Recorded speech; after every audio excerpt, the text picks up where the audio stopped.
బైబిల్లో మా టీచర్ అమ్మ చెప్పేది, శిరోమణి టీచర్, ఆవిడ క్రిస్టియన్ ధర్మాన్ని పాటించే టీచర్.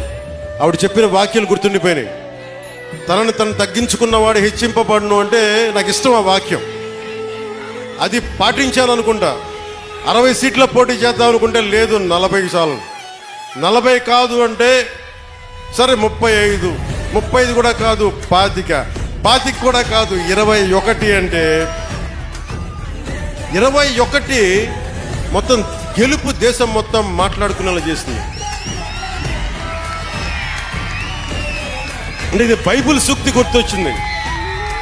ఒక బైబిల్లో ఉన్న సూక్తి ఎంత గొప్పది అంటే, తనని తను తగ్గించుకుంటే హెచ్చింపబడతావంటే ఇంతకు మించిన సాక్ష్యం ఏం కావాలి?